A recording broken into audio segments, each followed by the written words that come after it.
राजस्थान के उदयपुर में रविवार सुबह उस समय हड़कंप मच गया जब चाकू के हमले में घायल छात्र की मौत की झूठी अफवाह फैल गई। इससे आक्रोशित परिवार के लोग और सैकड़ों महिलाएं अंजुमन चौक पर प्रदर्शन करने लगी। कई महिलाएं एकत्रित होकर प्रदर्शन करते हुए जय श्री राम के नारे लगाने लगी। महिलाओं ने एक विशेष समुदाय विशेष के लोगों की सब्जियां नीचे बिखेर दी।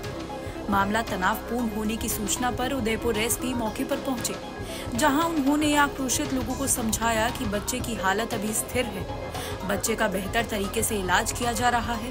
कुछ लोगों ने गलत अफवाह फैला दी, इससे परिजनों में कंफ्यूजन हुआ। शहर में रविवार सुबह घायल बच्चे की मौत की अफवाह फैल गई। ये सूचना जैसे ही परिजनों को पहुंची तो उनमें आक्रोश फैल गया। इस पर पीड़ित की मां बेसुध हो गई। इस दौरान सैकड़ों महिलाएं एकत्रित होकर अंजुमन चौक पर प्रदर्शन कर घंटा घर की तरफ जय श्री राम के नारे लगाते हुए आगे बढ़ने लगे। प्रदर्शन के दौरान पीड़ित के पिता भी मौजूद थे। इधर मामले की सूचना मिलते ही उदयपुर के एसपी मौके पर पहुंचे, जहां उन्होंने आक्रोशित महिला को समझाकर बुझाकर शांत किया। साथ में उन्होंने पीड़ित के पिता से भी बात की। उन्होंने बताया कि आपके बेटे का बेहतर तरीके से इलाज किया जा रहा है। कुछ लोगों की तरफ से गलत अफवाह फैलाई गई है। इस दौरान उन्होंने पीड़ित पिता को कुछ आवश्यक नंबर भी उपलब्ध करवाए ताकि परिजन बच्चे के स्वास्थ्य की जानकारी ले सके। घायल बच्चे की मां रविवार सुबह मुखर्जी चौक पर धरने पर बैठ गई। वे अपने बच्चे की स्वास्थ्य की जानकारी को लेकर अड़ गई। उसके साथ समाज की बड़ी संख्या में अन्य महिलाएं भी एकत्रित हो गई। इस दौरान महिलाओं ने जमकर नारेबाजी कर आक्रोश जताया। एसपी की समझाइश के बाद पीड़ित धरने से उठ गई। इधर आक्रोशित महिलाओं ने वहां एक समुदाय विशेष के लोगों की सब्जियां भी बिखेर दी। एसपी के समझाने के बाद महिलाएं पैदल ही एमबी अस्पताल पहुंची, जहां 2 दर्जन महिलाओं को एक साथ इमरजेंसी वार्ड में घुसने पर रोक दिया गया। इस पर महिलाओं ने बवाल शुरू कर दिया। महिलाओं ने जोरदार नारेबाजी की। पुलिस और परिजनों के बीच काफी देर तक तनातनी हुई। बाद में अधिकारियों ने आक्रोशित लोगों को समझाया कि बच्चे का इलाज किया जा रहा है, इतने लोगों को एक साथ नहीं जाने दिया जा सकता।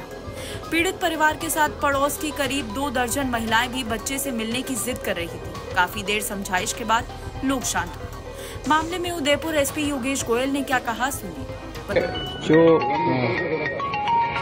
जो हॉस्पिटल में बच्चा एडमिट है, उनके परिजनों के बीच में और कुछ लोगों के बीच में ये कन्फ्यूजन्स थे कि साहब हमें बच्चे की स्थिति के बारे में अपडेट नहीं मिल रहा है।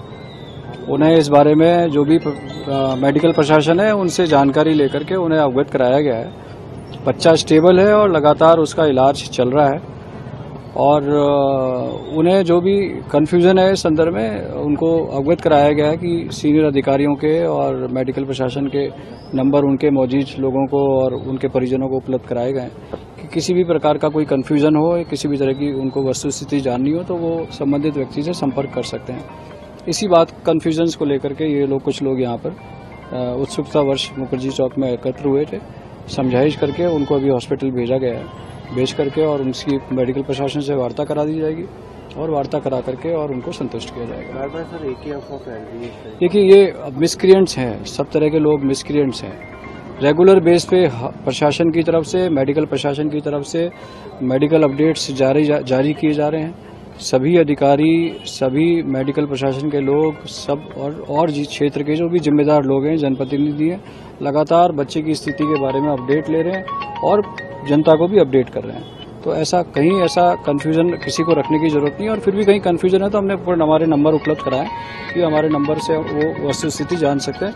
किसी भी, मैं पुनः वापस कह रहा हूँ कि कोई भी अफवाह के ऊपर कभी कतई ध्यान ना दें। अगर किसी भी तरह का कोई अपडेट होगा तो निश्चित रूप से जो मेडिकल प्रशासन है या जो जिम्मेदार प्रशासन के लोग हैं वही जानकारी देंगे, वही लोग अधिकृत हैं। सर, हॉस्पिटल में गफलत कैसे हुई, किसने किया, वो आइडेंटिफाई कोई ना तो किसी ने ये बात बताई कि साहब उन्हें किसने इस बारे में कोई अपडेट दिया। ऐसी कोई ऑफिशियल या मतलब कोई नामजद कोई आदमी नहीं है किसने किस तरह की बात बताई। किसी ने भी कोई नाम नहीं। पेरेंट्स सर एक आरोप है कि मिलने दिया नहीं जा रहा। नहीं, ऐसा नहीं है।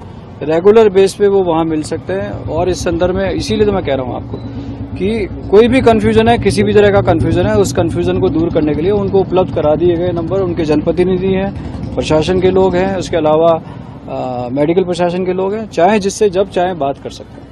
Thank you. वहीं घटना को लेकर पीड़ितों के रिश्तेदारों ने विरोध प्रदर्शन किया। आपको बता दें कि शुक्रवार 16 अगस्त को उदयपुर में एक सरकारी स्कूल में 2 बच्चों के बीच झड़प हो गई थी।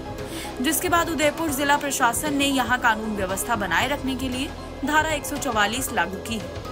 छात्रा द्वारा अपने सहपाठी को चाकू घोंपने की घटना के बाद भड़के सांप्रदायिक तनाव के बीच जिले के कई इलाकों में शुक्रवार रात से मोबाइल इंटरनेट सेवाएं भी निलंबित हैं। उदयपुर के सभी सरकारी और निजी स्कूल में आगामी आदेश तक अवकाश घोषित कर दिया गया है। उदयपुर प्रशासन की तरफ से शनिवार को उस घर को बुलडोजर से तोड़ दिया गया जिस घर में आरोपी छात्र का परिवार किराए पर रहता था। बुलडोजर कार्रवाई को लेकर बसपा सुप्रीमो मायावती ने सरकार पर हमला बोला। उन्होंने एक्स पर एक पोस्ट करते हुए लिखा कि राजस्थान के उदयपुर में 2 स्कूली बच्चों की आपसी झड़प के कारण वहां हुई हिंसा को रोक पाने में विफल राज्य सरकार ने कथित आरोपी बच्चे का मकान बताकर उसको बुलडोजर से ध्वस्त कर दिया है। जिस तरह से बुलडोजर कार्रवाई हुई है, कानून राज नहीं लगता है। मामले में माननीय कोर्ट को जरूर संज्ञान लेना चाहिए।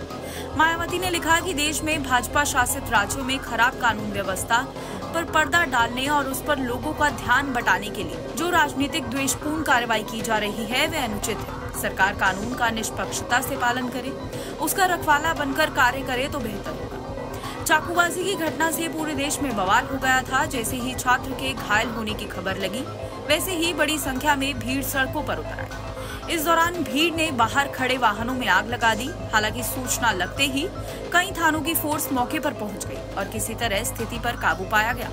एनबीटी ऑनलाइन की रिपोर्ट।